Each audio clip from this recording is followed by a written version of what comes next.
Olá a todos e todas, sejam bem-vindos a mais uma TPC do EMAI, da Diretoria de Ensino Sul 1. Hoje nós vamos apresentar a parte 4 do pensamento algébrico. Como sempre, temos os nossos combinados, né? Desconecte-se para se conectar com a nossa formação, faça as anotações dos pontos que você acha interessante ou aqueles pontos que você precisa tirar as suas dúvidas. A nossa leitura inicial hoje é baseada no pensamento de Paulo Freire, que é um filósofo brasileiro, e ele tem toda uma discussão com a educação bancária, com a pedagogia crítica, muito conhecido dos nossos professores, de quem estuda a pedagogia, né? Então, o professor é naturalmente um artista, mas ser um artista não significa que ele ou ela consiga formar o perfil, possa moldar os alunos. O que um educador faz no ensino é tornar possível que os estudantes se tornem eles mesmos. Então, esse pensamento dele vem ao encontro de todas as nossas ATPCs, que os nossos alunos realmente precisam ter vez e voz dentro do ensino, da proposta de aprendizagem. É isso que a gente está discutindo e fortalecendo aquilo que Paulo Freire já colocou em todos os seus estudos. Vamos seguir com os nossos objetivos?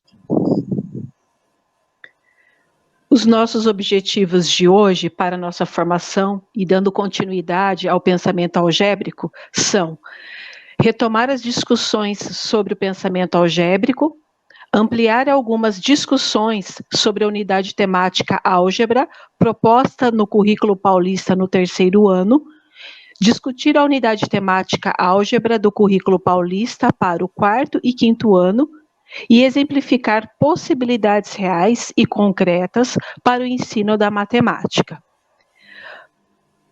A professora Lilian, como nas demais vezes, né, nas vezes anteriores, ela fará mais uma formação sobre pensamento algébrico. Bem-vinda, professora. Muito obrigada. Bom, muito bacana estar mais uma vez com vocês e podendo, de fato, aí compartilhar um pouquinho, não é, desta questão tão importante que é justamente desenvolver o pensamento algébrico nos anos iniciais, olhar para essa unidade temática da álgebra. Então, só para recordarmos aí um pouquinho, né, essa álgebra nos anos iniciais, ela vem como álgebra, mas nós já discutimos que implica em quê? Na verdade, dando um clique, essa álgebra ela vai estar atrelada ao quê? Ao desenvolvimento do pensamento algébrico nos anos iniciais. E que, só para reforçar o que nós já estamos discutindo, não é? Há 3 encontros, é justamente focar aí num modo de pensar que vai contribuir para uma visão mais aprofundada da matemática. Lembrando que a centralidade, não é? Ela está em quê? Em promover uma forma de pensamento, ou seja, que pensamento é esse? Né? É um hábito de buscar regularidades, de articular, testar, fornecer regras ou conjecturas, para justamente chegar na generalização.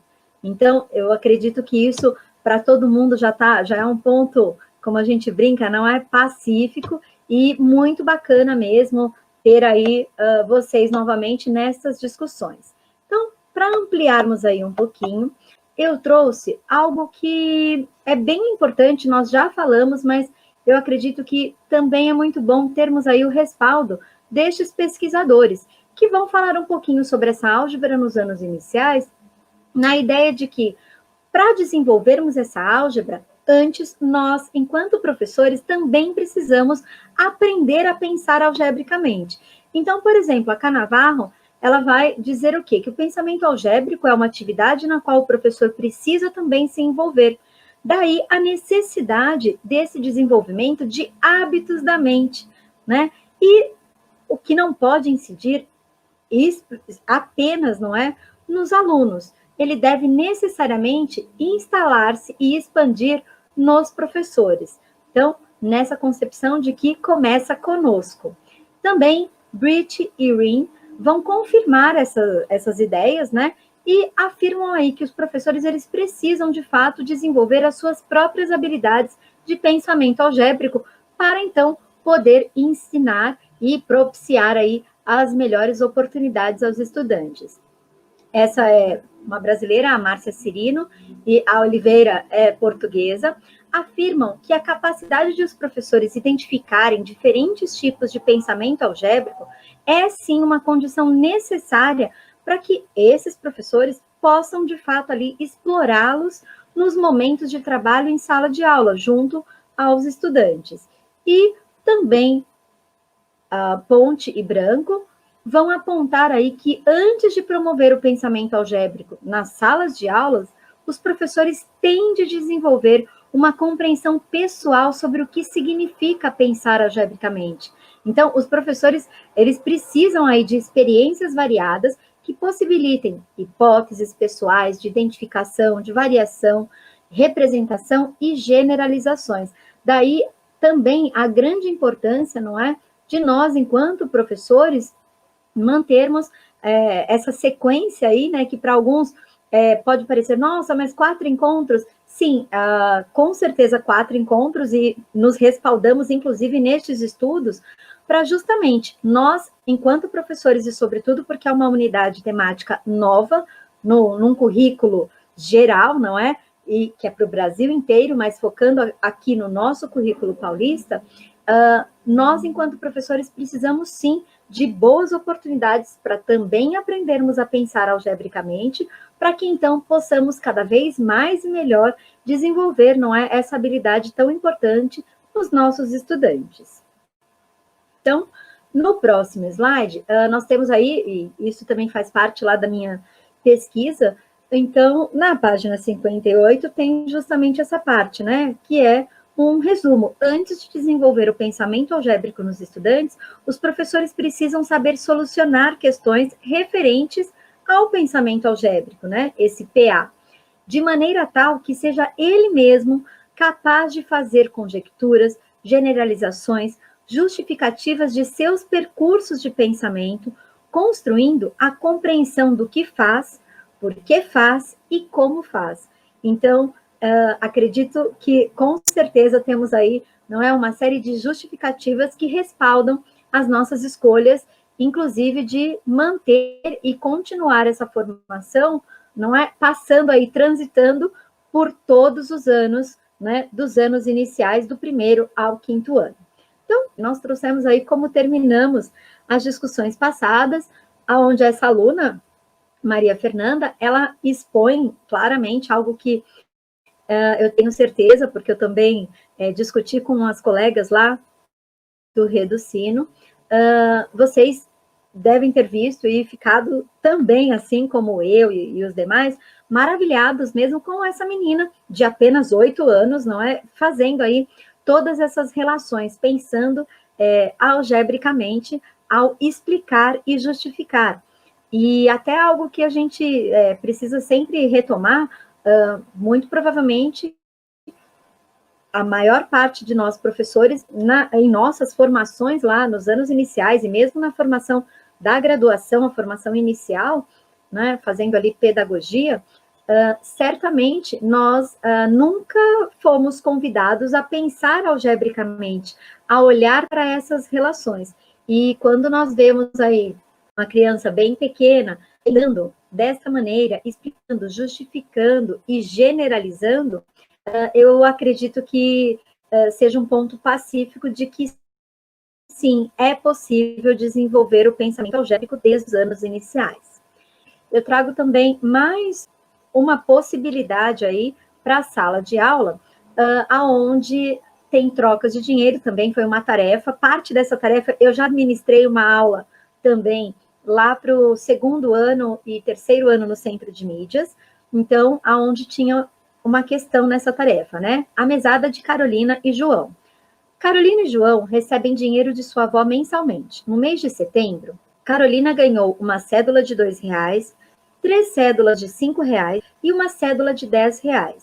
João ganhou uma cédula de R$5, uma cédula de R$20 e 2 moedas de R$1. Veja uma das formas de representar a quantidade recebida por cada criança. Então, tem ali as cédulas e as moedas, para justamente eles também fazerem aí a contagem, não é? E, posteriormente, preencher no campo ao lado. E a primeira pergunta, quem recebeu o maior valor em dinheiro? Explique. Eu acabei por desenvolver essa tarefa também junto aos estudantes do terceiro ano, não é? E mais para frente nós vamos, inclusive, conhecer uma das respostas e das análises que puderam ser feitas aí a partir dessa tarefa. E na segunda questão do próximo slide, segunda e terceira, nós temos, então, reparem, né? Aquela primeira tem aí uma problematização. Na segunda, uma moeda de R$1 pode ser trocada por quantas moedas? De 50 centavos, de 25, de 10 e de 5.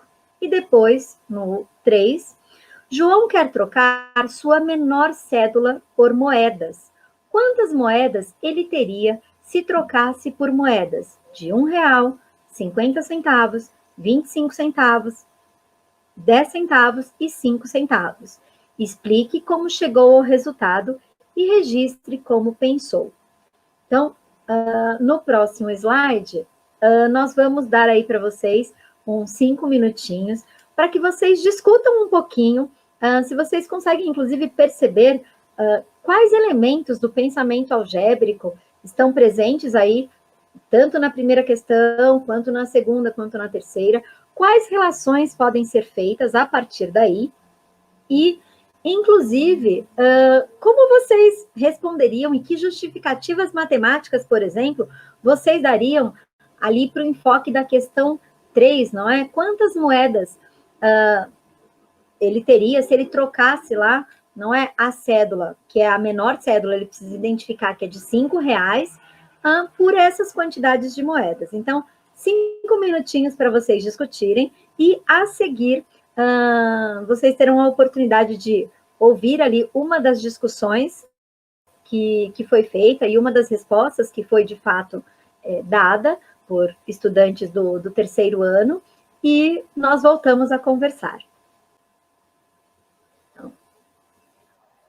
Passados 5 minutos, então, da discussão de vocês, vamos continuar, então, Lilian? Então, vou pedir aí para, por favor, primeiro a Aline vai colocar o vídeo, nós vamos ler aí, é rapidinho, pessoal, nós vamos ler e ouvir as discussões ali, um questionamento que eu faço para um grupo de estudantes e uma estudante justificando como eles pensaram e que respostas eles deram. Vamos lá.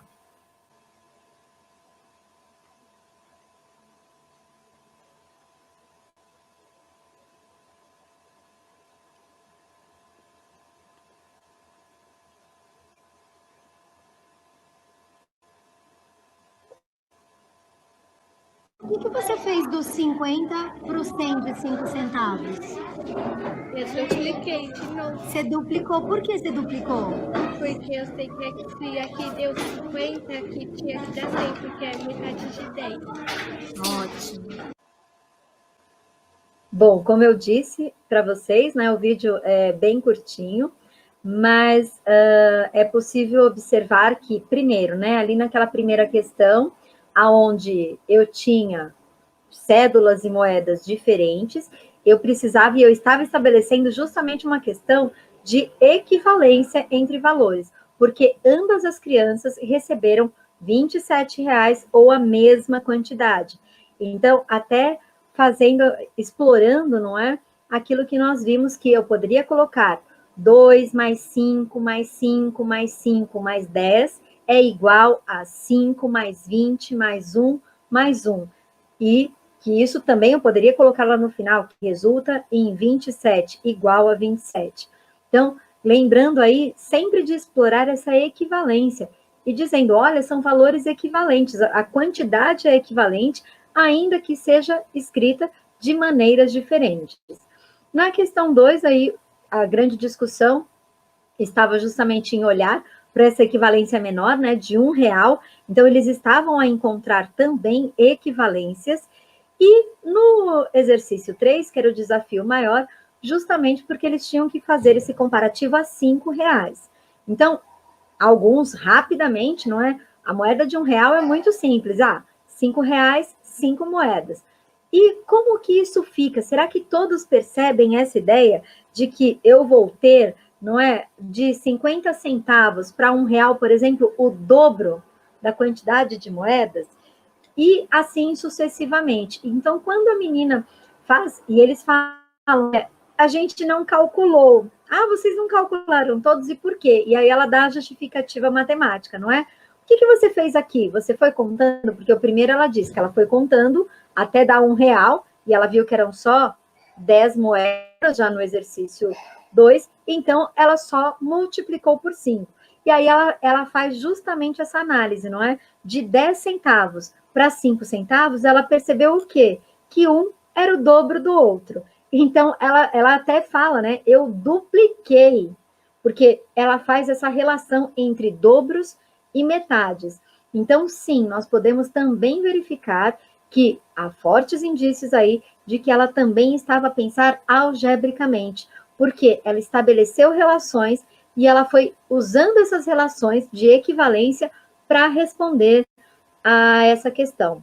Então, eu não sei se vocês, enquanto faziam ou discutiam aí, conseguiram pensar e fazer essas relações, mas é algo muito bacana de nós chamarmos a atenção e, sempre que possível, estabelecermos essas relações. Porque, como a gente vem discutindo, né, a construção do conhecimento, ela é uma sequência, né? Então, é algo que vai se somando ao que eu já tenho.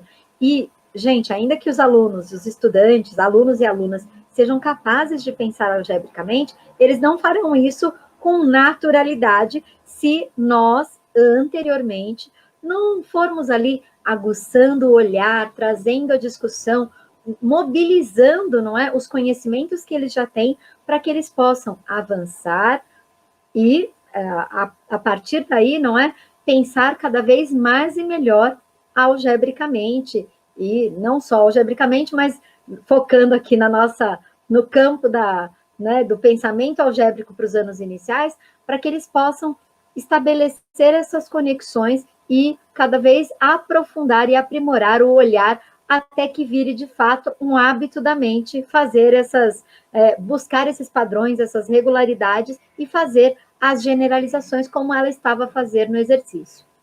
Bom, vou pedir então para a Aline colocar no próximo, que vem um pouquinho do que a gente já vinha discutindo. Então, quando a gente pensa lá no ensino exploratório, que eu já tinha comentado com vocês anteriormente, que semanalmente nós tínhamos uma tarefa exploratória. Então, o que a gente precisa, né, pensar aí nas fases, conforme o estudo de Ponte, a gente introduz lá a tarefa, que também é um pouco do que eu faço quando eu vou muitas vezes, e sobretudo agora para o centro de mídias, você introduz a tarefa, você lá é coletivamente, mas em sala de aula, o que é possível fazer? Desenvolve-se ali essa tarefa nos pequenos grupos e depois você tem uma discussão coletiva maior sobre essas questões, e enquanto eles estão ali desenvolvendo as tarefas nos pequenos grupos, o professor, de fato, ali vai circulando, vai ouvindo, fazendo questionamentos, já anotando, olha, vou chamar esse grupo para fazer a primeira parte, vou chamar aquele para fazer a segunda, e assim sucessivamente. E, claro, lembrando que equívocos podem acontecer, e muitas vezes os equívocos, eles são primordiais para que a gente também discuta, para que a gente também avance. E aquela fase final importantíssima que nós temos falado constantemente, que é dessa sistematização da tarefa, quando se abre coletivamente essa discussão, a gente dá voz e vez para o estudante falar, e nós, enquanto professores, vamos fazendo ali os ajustes e conectando, não é, o que o estudante está fazendo com o conhecimento que nós estamos ali também a trabalhar, a explorar, a desenvolver. Então, coisas importantes para a gente pensar, aí eu já vou pedir o próximo slide, seja para quando eu vou trabalhar numa fase de ensino exploratório, ou para minha aula mesmo, não é? A seleção das tarefas, né? Selecionar quais tarefas são potenciais ao desenvolvimento do pensamento algébrico. Quais tarefas eu consigo explorar e abordar? Então, quando a gente faz a seleção de uma tarefa, a gente precisa antes, como disse todos os estudos, não é? Nós, enquanto professores, também pensarmos, bom, como eu, enquanto professor, resolveria essa tarefa? Quais seriam as outras possibilidades que teria para a resolução dessa tarefa? Como os alunos resolveriam essa tarefa? Quais equívocos os alunos poderiam apresentar para justamente vocês anteciparem, não é? Diversas coisas, inclusive o que vem no slide a seguir, sobre as justificativas matemáticas. Eu vou só ler essa tarefa, que é uma tarefa bem bacana, que também está no estudo ali de Einstein e seus colaboradores, e que diz assim: uma classe de alunos, né, precisa de 5 folhas por dia para alimentar 2 lagartas que pegaram. Quantas folhas precisarão por dia para 12 lagartas? Então, eles precisam pensar estrategicamente como eles podem resolver e desenvolver. Então, eu convido até vocês depois para pensarem como vocês resolveriam e até sugerir aí para os estudantes para ver, porque eles podem fazer por desenho, não tem um único caminho, e isso que é o bacana, né, da gente pensar aí as estratégias e as possibilidades. Então, é bem bacana esse problema, e ele deu até um estudo todo a partir dele e das discussões que os estudantes fizeram e os professores interviram ali em sala de aula sobre esta questão. Então, no próximo, é muito importante que nós, enquanto professores, pensamos lá nas tarefas, já solucionamos, elaboramos lá de que maneiras, e claro, quanto mais maneiras e mais respostas e estratégias eu tiver, melhor vai ser a forma que eu vou conseguir ali conduzir, porque nós temos que estar bem atentos às justificativas matemáticas, né, desses estudantes, como foi que eles pensaram, que perguntas que nós podemos fazer para aguçar esse pensamento. Então, perceber, olha, ele fez um cálculo para um, mas não fez para o outro, por quê? Justifica. E não só especificamente ali quando estamos fazendo algo voltado, não é mesmo, a essa questão de equivalência, mas também a questão da observação, como tem a foto do segundo aluno, das propriedades que existem. Será que eu posso generalizar, por exemplo, propriedades que estão lá no desenvolvimento do pensamento geométrico, quando eu tenho diversas figuras espaciais, não é? Será que eu posso distingui-las como? O que eu posso observar? Quais são as regularidades que existem, por exemplo, nos prismas? Quais são as regularidades que existem nas pirâmides? E quais são as propriedades que tornam uma figura espacial uma pirâmide ou um prisma? Então, estar atento a esse tipo de coisa, e que a gente também pode fazer essa relação. E algo também bem importante, que é aquilo que eu já antecipei, da gente, de fato, aí, circular entre os grupos, fazer boas perguntas, antecipar essas contribuições coletivas. Quem eu vou chamar, quando? Nessa primeira imagem, por exemplo, eram os estudantes fazendo justamente o problema lá da lagarta. E alguns querendo, se são 2 folhas, vamos colocar aqui o lápis, se eu tenho tantas lagartas, e fazendo essa relação. E o outro foi uma proposta de uma tarefa externa, que eles também eles tinham um problema ali para resolver, que era em relação ao tamanho, né? Uma aula que nós tínhamos estudado bastante sobre os dinossauros, e eles tinham que pensar, cada um tinha 1 metro, e eles tinham que pensar como é que nós poderíamos fazer a equivalência de valores e de tamanho de crianças em relação àquele dinossauro, né? Quantas crianças para um dinossauro, quantos pedaços e barbantes cortados em metro para determinados dinossauros. Então, vejam aí, eu também posso explorar a equivalência, os padrões, as repetições em outras áreas, e isso é importantíssimo, tá? Bom, no próximo slide tem aquilo também que finaliza, não é, esse trabalho de observação, que quando a gente vai antecipando, eu posso fazer como tem ali, um grupo menor, uma dupla, um grupo maior, mas mesmo em sala de aula, em grupos maiores, também ali, fazendo esse mesmo percurso de circular, de fazer boas perguntas, de ouvir o que eles falam, de intervir pontualmente, para que então, no último slide, a gente tem aí esta questão primordial e importantíssima, que é da socialização que eles fazem e das conexões, por exemplo, que os estudantes podem fazer. E assim nós, enquanto professores, também possibilitarmos aí uma síntese, né, do caminho de aprender, do caminho de conhecer. Então, como é que você sabe o que você sabe, como é que a gente justifica isso e quais conexões eu posso fazer a partir daí. E isso é importantíssimo. E nós, enquanto professores, fazendo aquela chamada, não é? E esta conexão essencial sobre os contextos e os conhecimentos desenvolvidos. Bom, fechamos essa parte do terceiro ano, e lembrando só que eu já vou falar aqui que é algo bem importante de pensarmos, que não é porque determinada proposta, não é? A habilidade, ela está marcada ali, olha, para o primeiro ano, para o terceiro, para o quarto, para o quinto, que ela não possa ser trabalhada e revisitada em outros níveis e etapas de ensino. Isso é importantíssimo para nós, enquanto professores, justamente conhecer o currículo como um todo, né? O que eu preciso desenvolver do primeiro, e eu diria que nem é até o quinto, tá, pessoal? Do primeiro até o sexto, sétimo ano, para de fato eu conseguir perceber quais são as minhas possibilidades e o que eu posso fazer e desenvolver desde o primeiro ano, e que não necessariamente eu preciso ficar atrelado ao só a habilidade que está lá para eu desenvolver, mas como que eu posso conectar isso para que, claro, o aluno vá se apropriando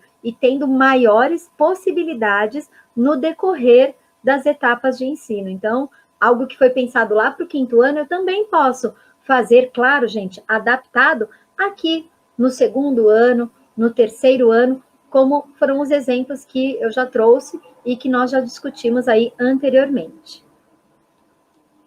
É uma das coisas que eu quero complementar aqui no material e nessas apresentações é a importância da socialização do pensamento da criança, né? A importância também da interação entre eles. Quando eles justificam a questão matemática, é muito importante para o professor, porque ele observa como é que esse estudante está pensando para chegar em determinado resultado. E como você falou, Lília, ele não está apegado a uma unidade temática propriamente dita. Eu vou trabalhar somente pensamento algébrico agora, eu vou trabalhar só grandezas e medidas. Não, isso acontece de forma, como diz o Vygotsky, de forma numa espiral, ou seja, toda hora eu volto nesse conhecimento, eu volto nessa aprendizagem, e justificando é que ele sai da fase pré-operatória, como o Piaget fala, estabelecendo conexões, estabelecendo justificativas, discutindo. O material do EMAI, ele dá toda essa possibilidade, os encaminhamentos ajudam o professor a fazer boas perguntas. Porque, como você disse, o professor tem que planejar para quem eu vou fazer essa pergunta, para quem eu vou fazer a outra pergunta, quem eu vou pôr com quem, e nesse momento remoto, quem é que vai apresentar os meus registros, né? Então, eu vou pôr um aluno que sabe mais para postar o registro, depois eu comparo com outros que fizeram diferente. Então, nesse momento remoto, eu também consigo fazer esse tipo de justificativa, ou por meio de vídeos, como a gente apresentou nas últimas ATPCs, e que dá conta do menino falar, bom, eu pensei nisso, e aí o professor, numa aula, ou pelo Meet, ou pelo Teams, justificar e falar, olha, o que vocês acham desse questionamento, dessa justificativa? É muito importante isso. Obrigada. Exatamente. Nada.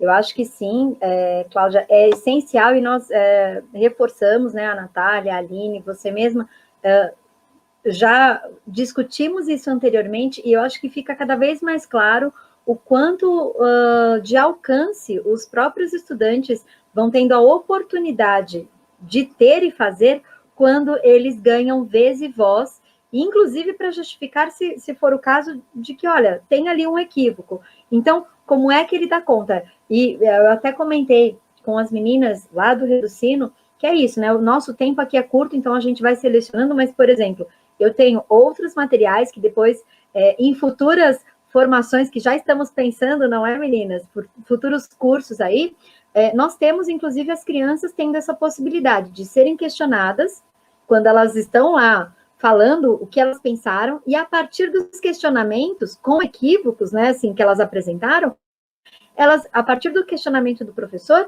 elas vão percebendo qual é o próprio equívoco, dizendo, não, olha, mas eu fiz isso, eu pensei assim, e aí você vai questionando ali, olha, mas se você pensou assim, então o que significa isso? E o que eu faço com essa quantidade? E aí a própria criança para ali por 2, 3, 5 segundos e diz, nossa, não! Ai, não é isso, olha, é tal coisa. Então, é muito bacana, de fato, né, nós darmos vez e voz, inclusive, quando nós temos os equívocos, que eles são importantíssimos para que se possa avançar, né? Então, muito bom. E, dando continuidade, vamos, então, olhar agora para as habilidades que estão no 4º e no 5º ano, que também aí é o objetivo nosso hoje, explorar, e diferente das anteriores, por um acordo aqui nosso do grupo, nós pensamos em desmembrar de fato cada uma dessas habilidades, tá certo? Para que nós possamos olhar para a habilidade e olhar para exemplos concretos para se desenvolver ou se trabalhar esta habilidade do currículo paulista.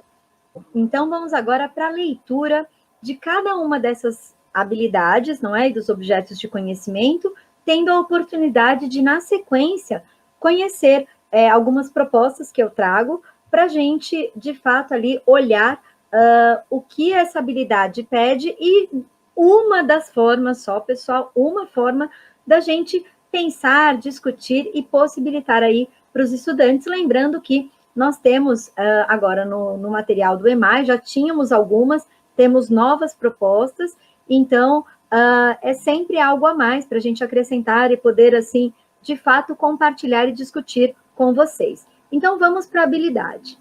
Identificar regularidades em sequências numéricas compostas por múltiplos de um número natural, completando sequências numéricas pela observação de uma dada regra de formação desta sequência.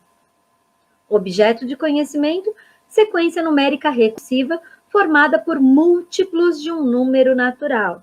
Então, percebam aí que trabalhamos, sim, já com sequências numéricas recursivas nos anos anteriores, só que agora ela traz uma questão a mais aí, né? Olhar para sequências formadas por múltiplos de um número natural. Então, eu trago aqui possibilidades para pensarmos na sala de aula, lembrando que eu não preciso sempre começar, não é, lá do inicial. Se é uma sequência que eu estou vendo os múltiplos de 7, por exemplo, eu não preciso começar necessariamente lá no 0. Então, eu posso ir para o 14 ou para o 21 e vou estabelecendo, como nós colocamos, essa sequência, alguns elementos que possibilitem aí que os alunos percebam e concluam o que forma, qual é a regra, qual é o padrão e que generalização ele pode fazer. Então, nós temos aí esta primeira. A segunda, tá vendo? Que já começa lá com os múltiplos de 4 desde o 0.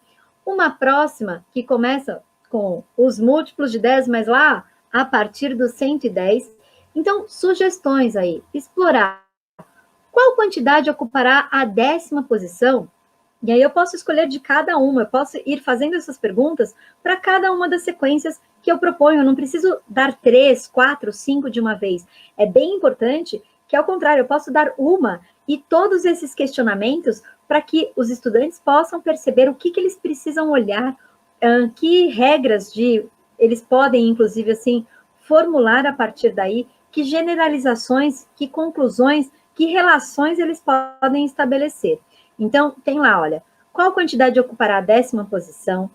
Como podemos saber qual a regra? E outros questionamentos, não é? O que torna um número múltiplo do outro? Será que eu consigo responder isso? Outro questionamento importantíssimo. Aumentar uma quantidade qualquer de 5 em 5, por exemplo, resultará em múltiplos de 5? Então, são questionamentos que precisam também estar atrelados aí a esse trabalho. Por isso, eu volto a frisar, não precisa dar 4, 5 sequências de uma vez. De repente, trabalha uma sequência e a partir destes e mais questionamentos que vocês podem formular, isso vai possibilitar aí ao estudante algumas observações, algumas conclusões para que ele possa generalizar e, inclusive, perceber, não é, que se eu tiver, por exemplo, uma quantidade que eu parto do 2 e vou acrescentando 5, então, de repente, eu tenho lá, né, eu parti do 2, aí eu vou ter 7, 12, 17, 22, isso significa que são múltiplos de 5? Então, discussões como essas precisam, sim, ser feitas e estarem presentes aí nas propostas de vocês. No próximo exemplo, eu trago já como um problema, que também não é porque né, a proposta lá era identificar as regularidades em sequências numéricas, a partir, justamente olhando para essas regras, que eu não posso propor um problema. Então, eu escrevi esse problema justamente para a gente pensar aí, não é? Então, temos lá, Cristina trabalha com costura, recebeu algumas encomendas de calças femininas. Ela precisa separar os botões que colocará em cada calça. Sua neta resolveu ajudar na contagem e iniciou a marcação. Ajude-a a completar até chegar na 12ª peça.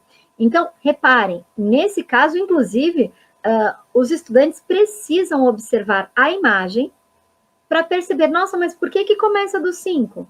Então, também ali uma leitura de imagem, um olhar como um todo. E, claro, de fato, aí, ir discutindo e verificando. Bom, nós temos, então, os múltiplos de 5 aqui, só não temos o 0, porque nesse caso não faz sentido, não é? Se eu não tenho nenhuma calça, então são 0 botões. Então, eu inicio essa minha contagem ali a partir dos 5, 10, 15, para ir separando que a cada calça são 5 botões, 2 calças, 10 botões, 3 calças, 15 botões. Então, olha uma série de coisas que nós podemos explorar, inclusive, e é uma das coisas que as crianças percebem muito rapidamente, olha, então, eu tenho aí uma tabuada, que é justamente a tabuada dos 5, que são os múltiplos de 5. E por quanto eu vou multiplicando, né, para encontrar cada um dos resultados. Então, uma série de coisas que nós podemos fazer a partir, gente, de um único problema, que aí não fica, eu brinco bastante, né, não é uma fazeção de problemas, mas sim, de fato, uma exploração do problema, porque ele precisa explorar, tem uma série de questionamentos que eu, enquanto professor, também posso fazer para que o estudante possa perceber que resolver e solucionar um problema não é só pegar os números que estão lá contidos e fazer ali qualquer cálculo, mas sim pensar sobre a ideia, pensar sobre o todo e outras relações que ele pode fazer e estabelecer, porque assim, com certeza, quando eles tiverem aquelas propostas de formular problemas, certamente eles terão uma riqueza maior de possibilidades para formularem os próprios problemas e, na hora de resolver também, buscar outros caminhos, outras estratégias e outras relações. Para o próximo, nós temos aí uma outra habilidade também do 4º ano, que é reconhecer, por meio de investigações, que há grupos de números naturais para os quais as divisões por um determinado número resultam em restos iguais, identificando regularidades. E qual é o objeto de conhecimento? Justamente, sequências numéricas recursivas formadas por números que deixam o mesmo resto ao ser divididos por um mesmo número natural diferente de 0. Então, uma proposta que eu trago, porque isso também é uma novidade, e nessa próxima proposta nós vamos dar aí para vocês um tempinho, para vocês também fazerem, eu não sei se vários ou todos vocês, eu acredito que alguns de vocês já tiveram a oportunidade de fazer propostas como essa, mas é bem importante fazer também novamente e fazer em grupo aí e discutir dentro do grupo de vocês.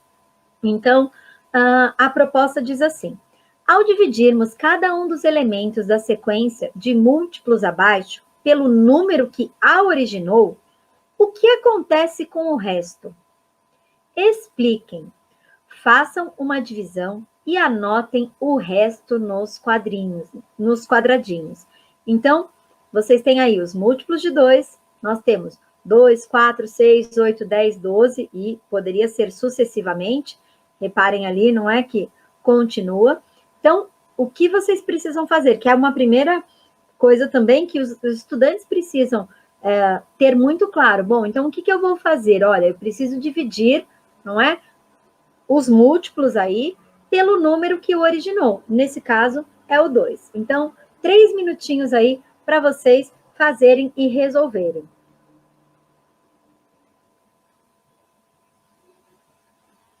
Bom, acredito que vocês devem ter discutido aí um pouquinho, né, sobre isso, e devem ter percebido que, à medida que eu vou dividindo, não é, todos eles por 2, eu tenho exatamente 0 como resto. E eu posso, inclusive, fazer outras relações, que eles novamente vão perceber. Bom, se eu divido o 2 por 2, qual é o meu resultado? 1. E quanto eu tenho de resto? 0. E se eu divido o 4 por 2, qual é o meu resultado? 2. Qual é o meu resto? 0. Então, para eles perceberem também. E todos os números resultarão em 0, dando aí as possibilidades para que eles possam perceber o que são os múltiplos de um número, não é? Que tem essa questão da reversibilidade também. Então, para ser múltiplo, uma das condições para ser múltiplo de um número é que a divisão por ele mesmo vai resultar em 0. Então, volta naquela ideia inicial. Será que apenas contar, não é mesmo, de 2 em 2 vai resultar no múltiplo? Se eu começar, por exemplo, no 1 e for acrescentando 2, eu vou ter números ímpares. Então, não vai ser os meus múltiplos de 2, não é? Então, próximo problema, que também aí, esse nós vamos deixar uns 5 minutinhos para vocês fazerem. Ele diz o quê? Complete a sequência com os números que estão entre cada um dos múltiplos de 4 e depois divida cada um deles por 4, anotando no quadradinho o resto de cada divisão. Expliquem o que observam. Então, primeira coisa, vocês completem aí, não é? O destaque está justamente nos múltiplos de 4, mas vocês precisam completar para fazer essa divisão sempre pelo 4. Então, vocês vão completar lá o 5, o 6, o 7 e assim sucessivamente, e depois dividir cada um desses por 4 e explicar aí o que vocês conseguem observar a partir dessa proposta. Vamos lá?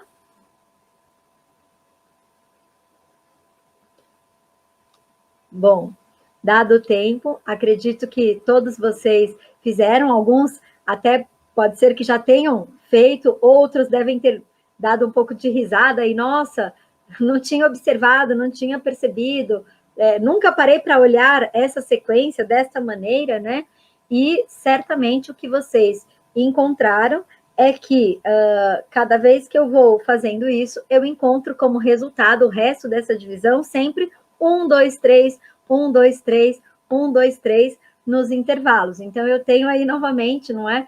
Uma regularidade acontecendo, um padrão ali, uma repetição que acontece justamente nestes intervalos e diferente de lá que eu queria que todos olhassem que os múltiplos resultam em resto 0, aqui nos intervalos entre um múltiplo e outro, eu sempre vou ter a mesma quantidade de resto. 1, 2, 3, 1, 2, 3, 1, 2, 3, 1, 2, 3, e assim sucessivamente, como ele faz aí essa brincadeira de pular do 16 depois para o 40, né? Então, percebam que vai resultar na mesma coisa. Acredito que vocês tenham gostado aí dessa descoberta, e é uma coisa que os estudantes também gostarão de fazer com certeza, e de observar e de olhar, né, para o que acontece nestes intervalos. Bom, a próxima habilidade que temos, ela justamente diz o quê? Reconhecer por meio de investigações, utilizando a calculadora quando necessário, as relações inversas entre as operações de adição e subtração e de multiplicação e divisão, para aplicá-las na resolução de problemas, dominando estratégias de verificação e controle de resultados pelo uso do cálculo mental e ou da calculadora. E qual é o objeto? Justamente essas relações entre adição e subtração e entre multiplicação e divisão. Vale lembrar, não é, que elas estão, a adição e a subtração dentro do mesmo campo, o campo aditivo, e a divisão e a multiplicação dentro do campo multiplicativo. Então, é muito importante, e aqui eu retomo, eu não trouxe novamente, porque eu já tinha falado bastante sobre isso, aqueles exemplos que eu dei nas formações anteriores, das crianças escrevendo ali, não é?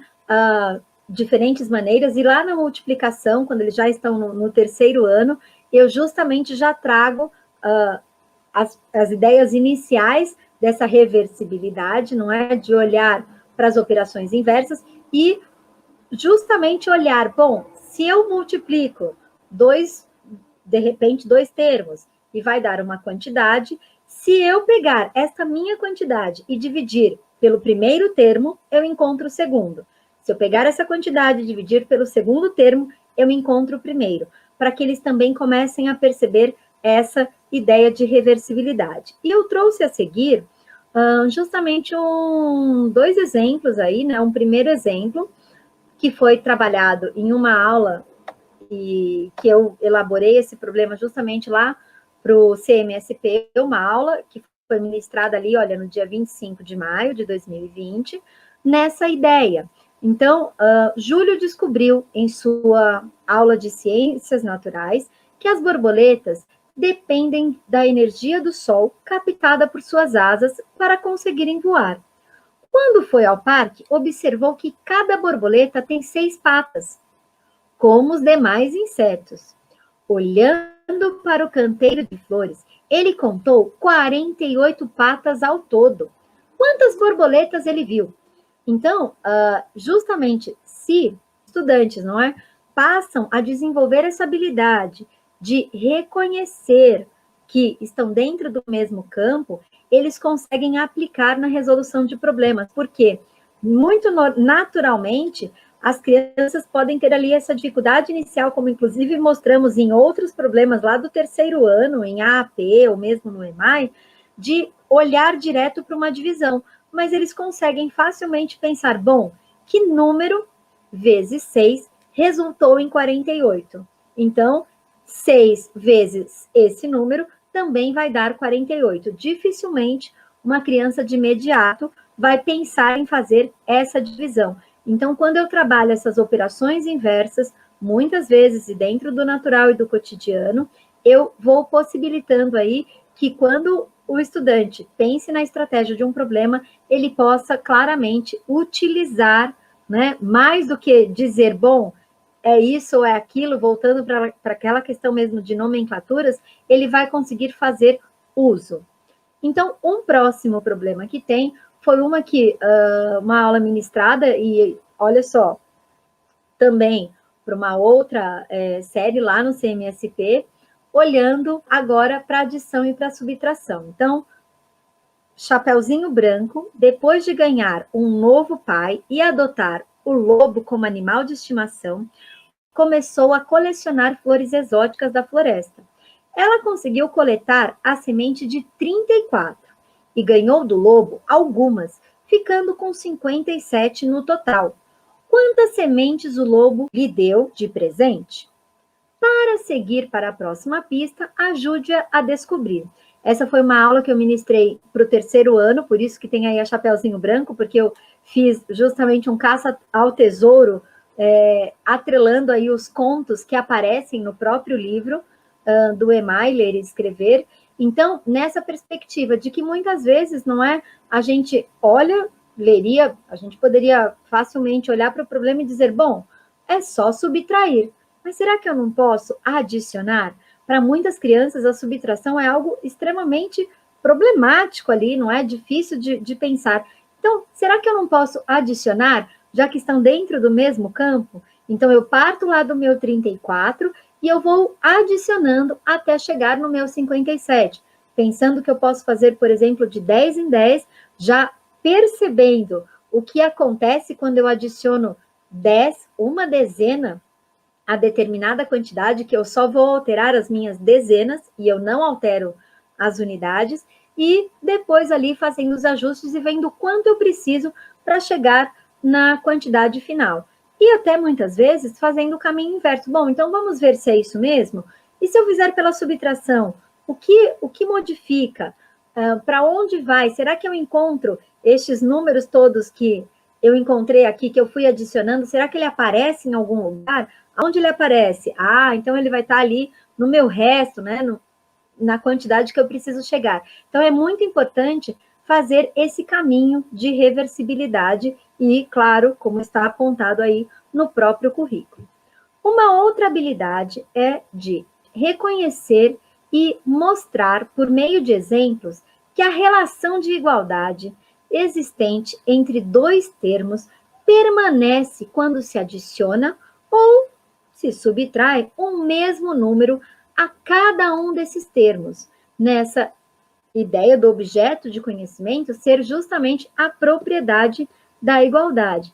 Então, é algo que parece bem simples para nós, enquanto professores, mas os estudantes precisam aprender a olhar, né, o que isso significa, o que isso implica. Então, no próximo slide, eu trouxe aí algumas possibilidades, lembrando que não é só o fazer, põe a tarefa e faça. Não, põe a tarefa e discuta a partir dela.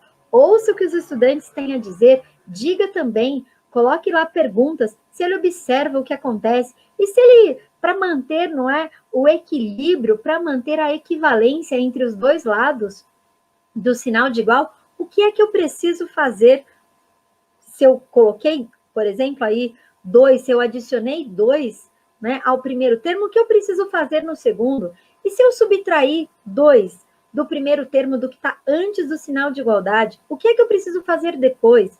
Inclusive, como eu trouxe nesse último exemplo aí, não é, do 10 mais 5 igual a 15, então, ok, eu já entendi que 10 mais 5 é igual a 15, mas e se eu tiver, por exemplo, um desafio a mais de olhar, bom, 10 mais 5, alguma quantidade aí, é igual a 15 mais 4. O que é que eu preciso fazer? E, inclusive, não é que sinal eu preciso utilizar para manter a minha equivalência. Então, pensando aí em maneiras diferentes, em diferentes possibilidades, do que eu posso fazer para desenvolver essa habilidade aí tão importante nos meus estudantes. São só exemplos, hein, pessoal? Lembrando que vocês podem, a partir daí, formular outros e muitos mais, inclusive compartilhar conosco. Bom, uma habilidade aí do 4º ano. Essa habilidade, ela diz o quê? Determinar o número desconhecido que torna verdadeira uma igualdade que envolve as operações fundamentais com números naturais. Então, esse número desconhecido, e já olhando aí para o objeto de conhecimento da propriedade da igualdade, é justamente, sabe aquela ideia que muita gente fala, encontrar o quadradinho, não é? Que nós vimos até das expressões lá, que foi colocada no 3º ano, e a gente pode aprofundar aqui, mas aqui eu trago, por exemplo, uma proposta também de um problema, e que eu também trabalhei já lá no 5º ano, e que poderia ser no 5º, no 4º, eu trabalhei no 5º ano no CMSP. Então, o jogo de boliche era o nome da aula, então dizia o quê? O professor Wagner fez um campeonato entre os alunos e alunas do 5º ano A e do 5º ano B. Sabendo que a pontuação total das turmas foi de 425 pontos e que o 5º ano A fez 130 pontos, quantos pontos fez a turma do 5º ano B? Uma coisa bem importante, gente, de pensarmos aí, é começarmos desde pequenos, e está tudo bem, ser no 2º, no 3º, e ir ampliando isso. Qual é, por exemplo, a sentença matemática que responderia a esse meu problema? Que sentença matemática eu poderia utilizar aqui para olhar, não é, tudo que está escrito numericamente, por exemplo? Então, forçando justamente esse olhar e essas discussões que as crianças deveriam pensar, de repente, em escrever, e se eles pensarem, tá tudo bem, vocês introduzirem e discutirem, mas olhando que 425 é igual, não é, a 130 mais alguma quantidade. Então, invertendo, inclusive, essa lógica, não é, que eu estava dizendo lá anteriormente, eu posso resolver esse tipo de problema pela adição, justamente porque, inclusive, aí, a sentença matemática, ela diz 425 é igual a 130 mais alguma quantidade que foi feita pelo quinto ano B, que é o que eu preciso descobrir. E quando eu olho isso como um todo, os estudantes podem, inclusive, escolher, bom, eu posso, então, só pensar quanto eu preciso acrescentar para manter a minha equivalência, ou, de fato, eu posso pegar os 425, subtrair 130 e encontrar aí quantos pontos fez a equipe, né, a turma aí do quinto ano B. Então, já fica aí para vocês também pensarem em outros problemas, em outras propostas. Agora, nós vamos, então, iniciar a questão aí das habilidades voltadas para o quinto ano. Então, só friso novamente que, independente de estar no primeiro, no segundo, no terceiro, nós sempre podemos voltar e ampliar as discussões. Vocês viram que, por exemplo, não tem a questão de sequências repetitivas, mas nós podemos utilizar sem problema algum em outras séries também. Então, Lilian, é importante também para poder os estudantes conseguirem também participar, desenvolver essas habilidades e irem fazendo essas observações, é interessante eu, enquanto professor, eu entender que para ele chegar a isso, os meus estudantes não conseguem, eles só vão conseguir fazer isso se as atividades desenvolvidas, se for respeitada cada uma das atividades no seu tempo das sequências didáticas, né? Se eu pensar que cada vez que eu for proporcionar as atividades, por exemplo, do EMAI para os alunos, né?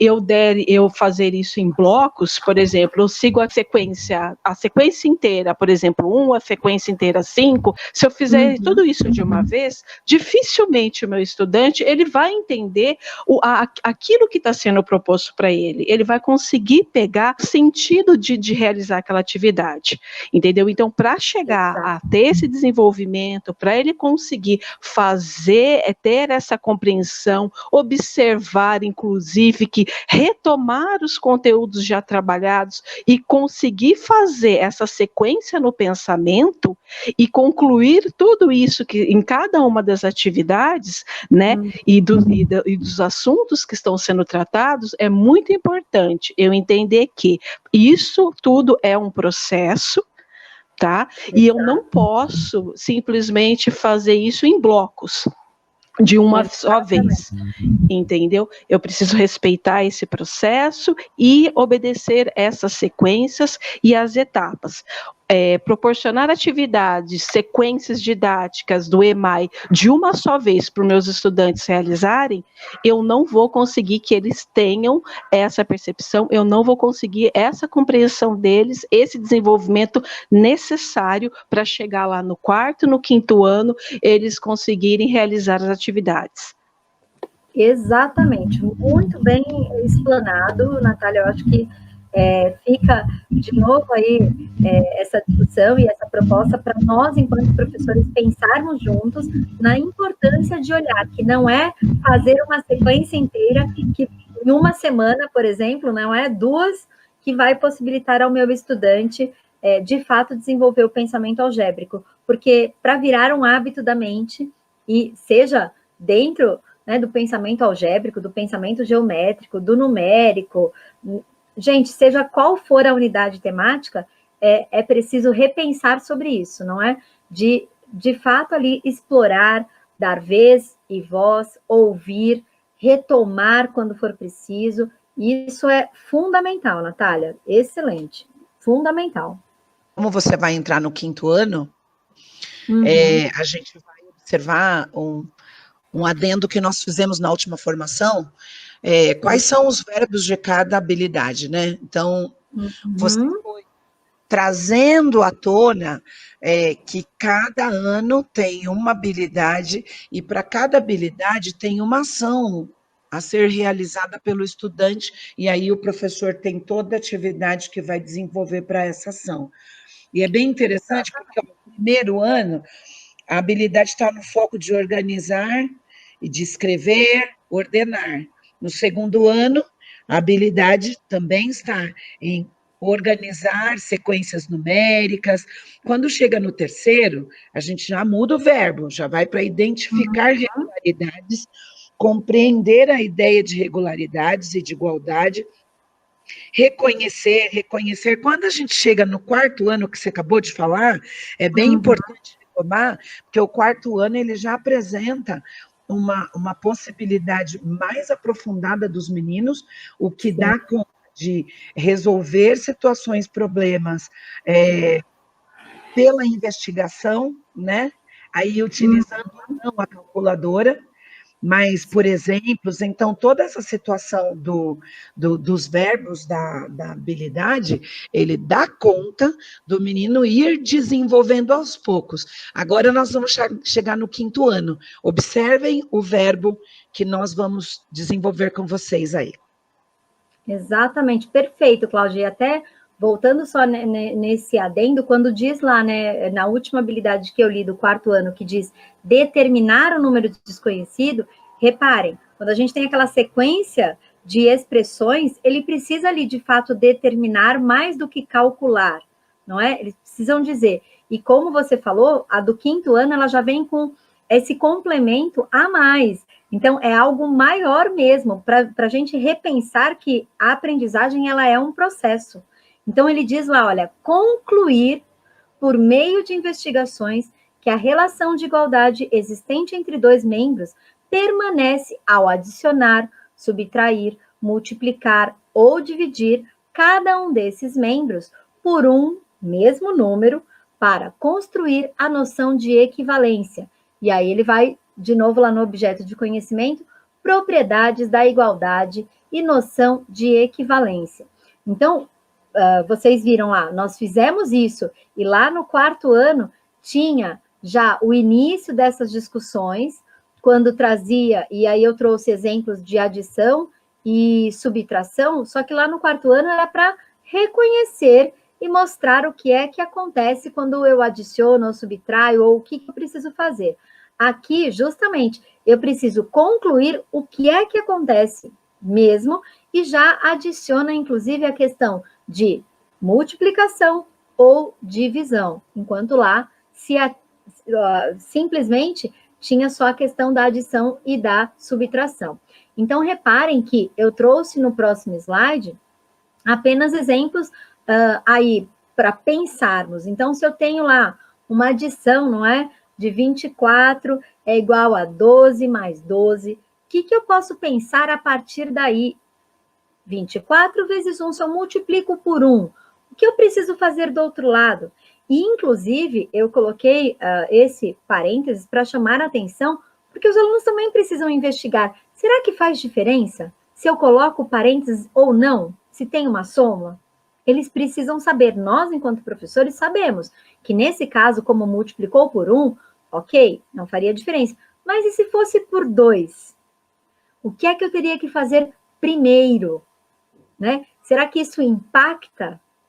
Então, eles precisam investigar, porque nós sabemos que sim, mas os estudantes precisam ter a oportunidade de perceber se sim ou se não, justamente nessa ideia de poder concluir por meio da investigação. Quando vai, quando não vai, o que pode, o que não pode. Então, no segundo aí, eu tenho 100 dividido em 5 partes.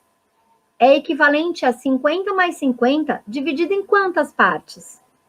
Será que altera quando eu tenho diferentes parcelas? Então, olha uma série de coisas que está por trás de... Pode parecer simples para nós professores. 100, 50 mais 50, eles já sabem. Será que sabem? Será que todos os alunos não fariam lá? Bom, 50, se eu dividisse isso por 5, e os outros 50, se eu também dividisse isso por 5, vai dar na mesma quantidade? Não vai dar a mesma quantidade? O que é que eu faço? Então, eles precisam se envolver em tarefas que possibilitem isso. Investigar para concluir. E aí eu trouxe, inclusive, um problema que vocês podem, inclusive, depois formular tantos outros, esse eu formulei, onde diz, Lorenzo, com 40 balas de morango, fez 5 pacotinhos com 8 balas em cada um, para dar aos amigos. Lucas tem 2 pacotes de balas de uva, com as mesmas, ele precisa perceber, com as mesmas 40. De quantos saquinhos ele precisa para que coloque 8 balas em cada um? Então, qual sentença matemática pode representar o problema? Qual igualdade pode ser estabelecida? Inclusive, precisa aparecer lá o número 20? Eu posso só dizer que são quantidades equivalentes? Sim, não. Trazer, inclusive, discussões para que esses estudantes eles possam, sim, ser colocados ali, não é, na investigação. Então, eu preciso completar, eu não preciso, vale, não vale, o que eu preciso modificar, o que eu preciso fazer, como eu preciso fazer. Então, é uma série de coisas que está por trás, olha aí, de um simples, pode parecer simples problema, mas à medida que eu vou lançando diversos questionamentos e, de fato, ali propicio uma investigação, essa discussão vai dando, né, o que a gente chama aí de pano para manga e vai possibilitando também ao meu estudante a compreender e, de fato, poder concluir determinadas coisas, refazer, reformular, rediscutir, a partir também de ideias distintas entre os estudantes. Um próximo, ele está em resolver e elaborar situações-problema cuja conversão em sentença matemática seja uma igualdade com uma operação em que um dos termos é desconhecido. Então, vocês viram que esse também aparece lá no 4º ano, tá? Só que de uma outra maneira, e aqui ele vai ampliando justamente, olha, nessas propriedades da igualdade, na noção da equivalência.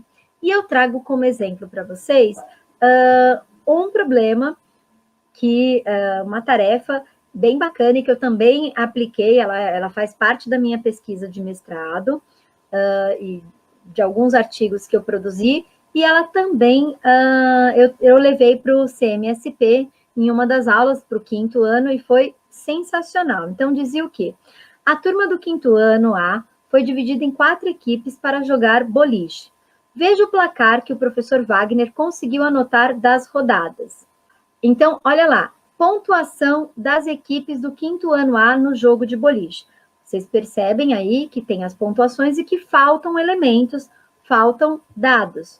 E justamente é a primeira coisa que eles precisam descobrir. Então, no próximo, já vem lá esse complemento, não é? Que alguns dados não foram preenchidos pelo professor. Então, precisa responder aí algumas questões para poder ajudar aí a completar esse quadro. Então, na letra A, com quantos pontos terminou a equipe 1? Explique como chegaram ao resultado. B, qual pontuação atingiu a equipe 2 na 3ª rodada? Explique como chegaram ao resultado. C, qual pontuação atingiu a equipe 3 na 1ª rodada? Expliquem como chegaram ao resultado. E a 4ª, a equipe 4 fez no total apenas metade da pontuação da equipe 1. Determine o total de pontos que eles fizeram nas rodadas 1 e 4. Então, verifiquem aí que tem alguns desafios, não é? E justamente quando nós chegamos no próximo slide, que eu trago para vocês, eu gostaria de dar aí 3 minutinhos, não necessariamente para vocês resolverem como um todo, mas 3 minutinhos, pode ser até 2 minutos só, para que vocês olhem muito atentamente para a equipe 2 e para a equipe 3. E verifiquem se vocês conseguem estabelecer algumas relações e perceber o que essas equipes têm em comum e de divergente. Então, 2 minutinhos, 3 minutinhos aí para vocês. Bom, acredito que foi suficiente, né? Vocês devem com certeza ter percebido que nós temos aí claramente, não é, aquelas propriedades do nosso sinal de igualdade, nós temos aí uma equivalência no total, ambas as equipes fizeram 35, ambas as equipes também tinham uma rodada com 15 pontos, só que uma das equipes tinha 7 numa outra rodada e a outra 8 numa outra rodada. E então, fica inclusive o questionamento, será que é possível, então, a partir do resultado da equipe 2, será que eu consigo já estabelecer a pontuação da equipe 3 sem precisar fazer um cálculo? Então, eu convido vocês a observarem o que um estudante, e ele estava no 3º ano, né, quando eu apliquei, o que ele responde, que vem aí no próximo slide. Verifiquem.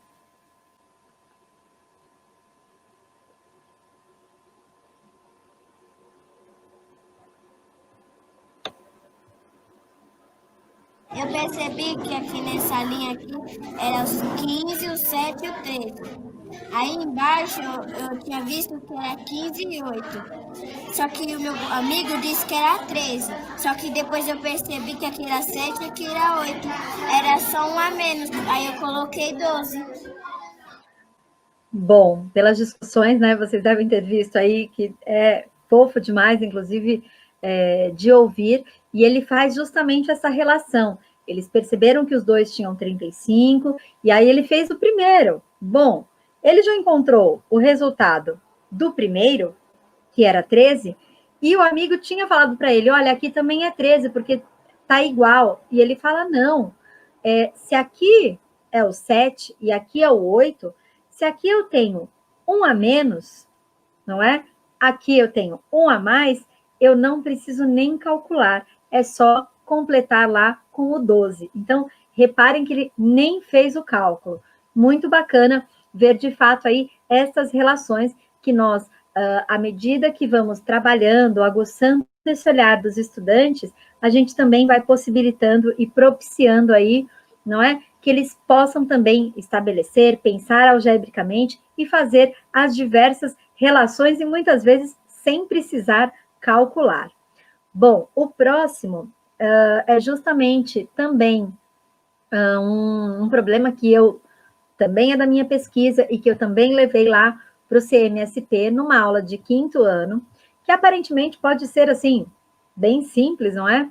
Então tinha lá, o professor de educação física deixou que a sala do 5º ano B escolhesse o jogo da próxima aula. As crianças votaram entre queimada e taco. Nessa sala, há 32 crianças. Sabendo que 18 escolheram taco, qual jogo será feito na aula seguinte? Então, a primeira questão aí, que é o primeiro impacto que eles têm é, mas não está perguntando quantos votos teve a queimada. E aí já tem essa primeira discussão, muitas vezes, não é? Eu não consegui ampliar essa discussão no CMSP, justamente por conta de tempo, mas em sala de aula, quando os meus estudantes realizaram essa tarefa, eles discutiram exatamente isso também. Nossa, professora, mas não precisa... E aí alguns alunos, não precisa aparecer, e outros precisa.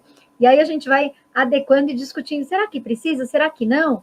Até eles perceberem que, olha, quando eu encontro, eu já dei a resposta. Então, eu não preciso necessariamente que os problemas venham, não é, exatamente iguais, sempre escritos da mesma maneira. Então, lá no CMSP, a primeira coisa que eu pedi era a sentença matemática, para justamente forçar e voltar para aquele olhar de que 32 é igual a 18 mais alguma coisa.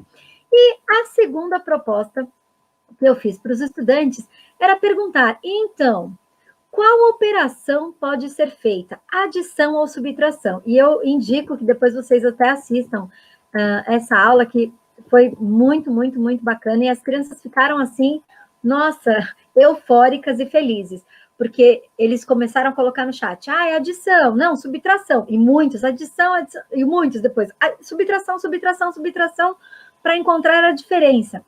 E eu falei, bom, então eu vou circular qual pode ser a operação a ser feita para responder. E aí, para a surpresa deles, eu circulei ambas. Então, nós fizemos aí, inclusive, essas estratégias. Então, a gente convida vocês aí para uns 2, 3 minutinhos, pensarem qual poderia ser, então, a estratégia para se fazer pela adição e pela subtração. 3 minutinhos para vocês discutirem isso e pensarem aí como vocês fariam.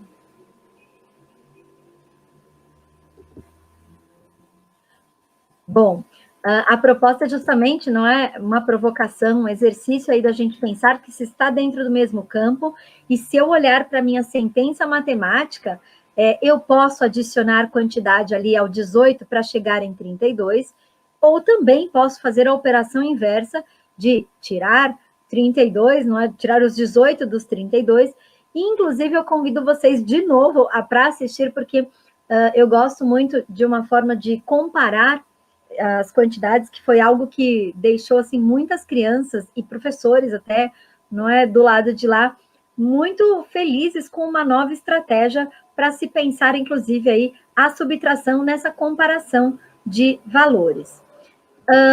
Então, claro, vocês chegaram aí no resultado, não é, dos 14 votos, e eu vou seguir chamando também a atenção para uma outra proposta que tinha nessa mesma aula, que era para o desenvolvimento do pensamento algébrico. Então, eu propus um problema, elaborei um problema assim. Na sala da Felícia, o 5º ano C, o jogo preferido da turma é Soma 20. Esse jogo consiste em virar 12 ou mais cartas e depois de analisá-las por 1 minuto, cada participante tem a chance de encontrar o conjunto de 3 cartas que somem um total de 20. Então, no próximo slide, vocês vão conhecer aí as primeiras cartas, não é? Que tinham exatamente lá 12 cartas, e eles precisavam perceber as combinações para resultar em 20. E é muito bacana, porque a primeira coisa que eles fizeram, o primeiro lançou assim, 18 mais 2. Aí eu falei, bom, volta lá. Eu preciso de quanto? De 3 parcelas que resultem em 20. E reparem como eu estou a trabalhar as equivalências, porque todos precisam resultar em 20, a partir, não é, de combinações. Então, deixamos aí 2, 3 minutinhos para vocês também, rapidinho aí, preencherem quais seriam as possibilidades dessas cartas, tá bom? Lembrando que são 3 cartas para resultar aí em 20. Bom, acredito que vocês gostaram aí de fazer e depois vejam lá, porque eles também adoraram as possibilidades. E seguimos, então, para o próximo slide, que agora, antes lá nós tínhamos, não é? Essas 12 cartas, e agora eu coloquei 15 cartas, para justamente ampliar aí um pouquinho, também fazendo nessa soma 20. Então, convidamos novamente vocês aí para uns 3 minutinhos pensarem nas combinações. Bom, acredito que foi possível aí e ficou mais claro, não é, de pensar aí as combinações. Sempre lembrando, e algo que eu fiz lá e que chamou muito a atenção das crianças todas, e foi bem bacana, foi justamente montar ao final, o tempo é bem corrido, então não dá tempo de fazer tudo o tempo todo, mas ao final montar a equivalência como um todo. Então, colocando lá todas as possibilidades, e nesse caso, eu tinha aí 5 possibilidades, não é? Para resultar em 20, em uma única expressão, né? Isso que é igual a isso, que é igual... E foi sensacional, porque, gente, de fato, assim, as crianças ficaram maravilhadas, os professores gostaram muito, e inclusive eu recebi depois diversas devolutivas de crianças que reproduziram o jogo em casa, com estas cartas, com outras cartas, e aí já fica no nosso próximo slide, fica o convite para vocês que depois, justamente, uma das avaliações que vocês têm ao final, de criarem aí a próxima rodada com 18 cartas, né? Ou seja, 6 possíveis combinações.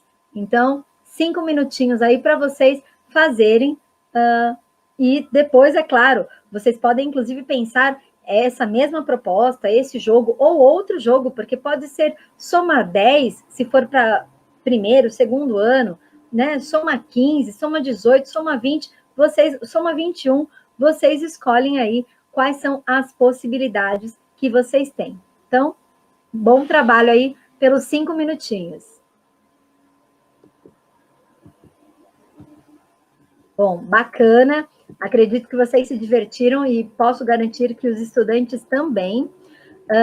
Nós vamos já para a próxima habilidade, que é a penúltima habilidade aí proposta para o 5º ano, que ela diz o quê? Resolver situações-problema que envolvam variação de proporcionalidade direta entre duas grandezas, para associar a quantidade de um produto ao valor a pagar, alterar as quantidades de ingredientes de receitas, ampliar ou reduzir escalas em mapas, entre outros. E justamente o objeto de conhecimento vai ser grandezas diretamente proporcionais, problemas envolvendo a partição de um todo em duas partes proporcionais. Eu trago também como exemplo 2 problemas que eu elaborei e que eu trabalhei também lá no CMSP.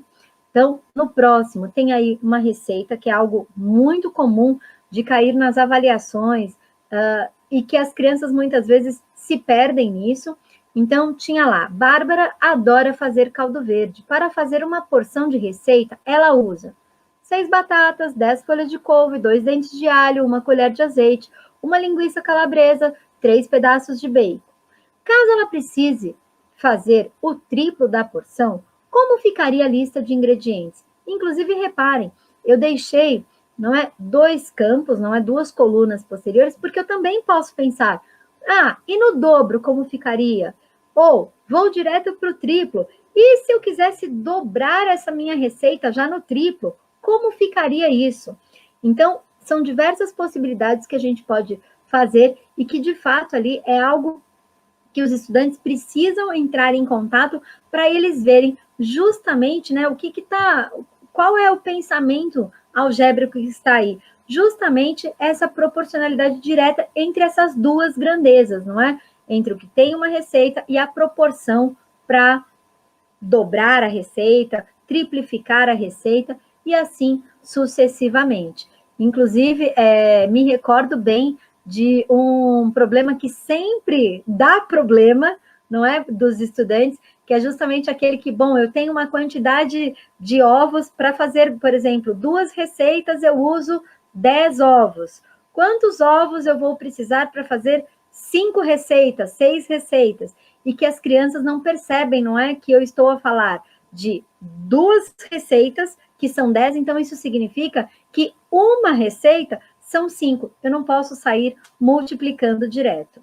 E o outro exemplo que eu trago também foi um outro problema que eu levei para lá, aonde tem algo que se assemelha bastante com essa questão dos ovos, que é um problema que sempre cai, que está no próximo slide, que diz assim: Thaís usou 10 colheres de polvilho doce para fazer 2 receitas de tapioca. Quantas colheres de polvilho doce ela usaria para fazer 6 receitas dessa tapioca? Então, lembrando que muitas vezes o que as crianças fazem? Bom, se ela usou 10 para fazer 2, é só multiplicar os 6 agora pelo 10. E não percebem aí exatamente essa questão principal, que é desta variação entre as duas grandezas. Então, é importantíssimo esse tipo de problema. E a última habilidade do 5º ano diz lá, resolver situações, problema, envolvendo a partilha de uma quantidade em 2 partes desiguais, tais como dividir uma quantidade em 2 partes, de modo que uma seja o dobro da outra, com a compreensão da ideia de razão entre as partes e delas com o todo. Qual é o objeto de conhecimento? Justamente as grandezas diretamente proporcionais e problemas envolvendo a partição de um todo em 2 partes proporcionais, e inclusive a divisão. Então, algo que eu trouxe é um problema, vocês com certeza já fizeram, já propuseram diversos deles, mas olhando aí justamente porque ele fala, não é? Para essas partes, olhar, conseguir compreender a razão e essa ideia de razão entre as partes de um todo. Então, tem lá o problema no próximo slide. Olha lá. Paula tem R$60 e quer dividir esse valor entre seus 2 filhos, Paloma e Diogo. Porém, desta vez, quer dar o dobro do valor que der ao Diogo para a Paloma. Quanto cada filho receberá? Então, percebam aí uma divisão divido igualmente entre os 2 filhos. E na divisão, eu posso sim ter justamente divisões em quantidades, não é? Desiguais, de maneira que eu consiga, inclusive, perceber ali qual é a ideia de razão entre cada parte e o todo. Então, eu vou dar o dobro para um, metade para o outro, eu poderia dar a terça parte.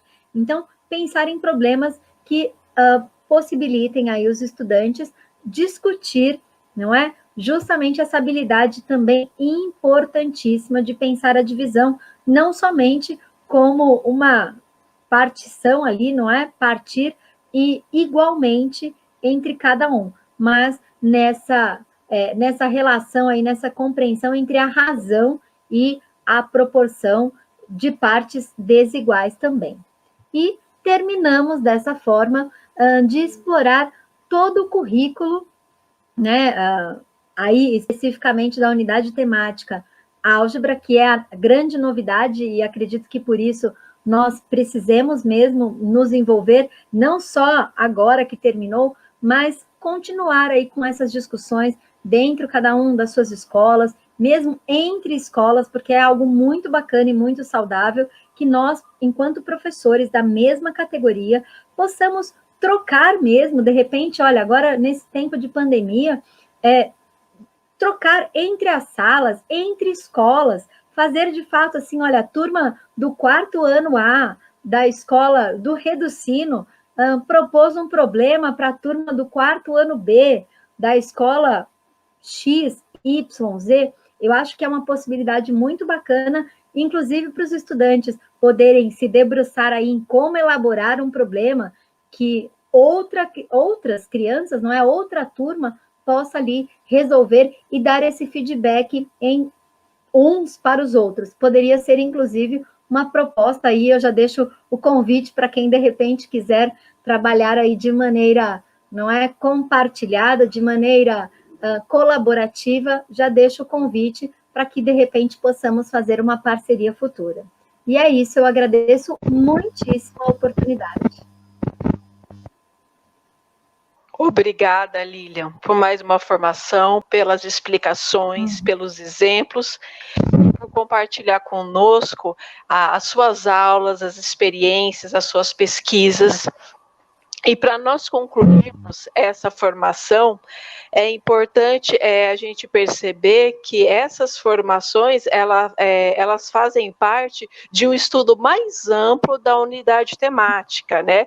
E vocês, professores, podem, para poder entender melhor, para poder verificar cada uma das etapas, desde o 1º ano, 2º, 3º, até o 5º ano, revisitar as formações, as nossas ATPCs, né, e retomar os exemplos, também como a Lilian já colocou, e tem vários slides também, se quiserem aprofundar mais ainda, vocês podem também, além de revisitar os exemplos, os slides, né, apresentados aqui nas formações, vocês podem também acessar lá o Centro de Mídias com as aulas citadas pela Lilian, para poder verificar e observar como foi a interação dela com os estudantes, qual foi a proposta, o que ela propôs, o que os estudantes responderam, como aconteceu essa interação, e também para verificar quais as demais possibilidades, né? O quanto é amplo, né? Para que como nós podemos trabalhar, além do que nós já conhecemos, qual outras possibilidades, né, Lilian? Lilian, muito obrigada. A gente sabe que o seu tempo é super curto com essa correria de aula remota, de centro de mídias. A gente entende que isso não é fácil, mas também queremos agradecer o seu empenho. Agradecemos também aos coordenadores que, de forma, têm feito toda essa interação junto com seus professores. Alguns, inclusive, deixaram de passar só para o EMAI e anteciparam para a TPC geral, porque entendendo a necessidade e a importância do tema. Então, nós agradecemos o trabalho dos coordenadores. Com você, Aline. Obrigada, Lilian, por mais essa formação. E fica a dica aí que a Lilian deixou para a gente agora, né? Analisar os verbos das habilidades, né, e adaptar as atividades para o nosso cotidiano e para o ano série que você ministra a sua aula. Muito obrigada por essa sequência maravilhosa de explicações sobre a álgebra e por ampliar o nosso olhar e o nosso conhecimento sobre essa unidade temática que a gente considerava ser nova, mas é algo que a gente já fazia no nosso dia a dia, né? Muito obrigada. Sim. Não, eu que agradeço, e sim, e que possamos fazer agora cada vez mais e melhor, e com intencionalidade, com boas discussões, e novamente, eu também agradeço a possibilidade de também compartilhar com vocês, porque eu tenho certeza que conhecimento é isso, né?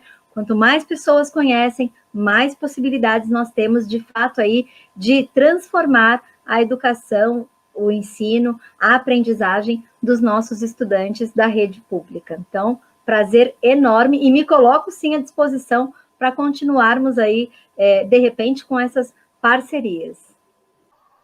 Então, gente, muito obrigada, Lilian, mais uma vez. Muito obrigada também a todos pela participação nessa nossa formação, e mais uma formação de pensamento algébrico chegando ao fim. Lembrando que para vocês poderem fazer o apontamento de presença, entra lá no link, apontem a presença de vocês, preencham certinho. Também teremos também a avaliação, mesma coisa como das demais formações, a avaliação também, para vocês preencherem a avaliação, né? É só acessar o link. E quem tiver interesse também para acessar os materiais de todas as nossas ATPCs, né, acessar lá as ATPCs da Diretoria de Ensinos, estão disponíveis na pasta do OneDrive, também aqui nesse link que nós estamos disponibilizando. Obrigada e até a próxima.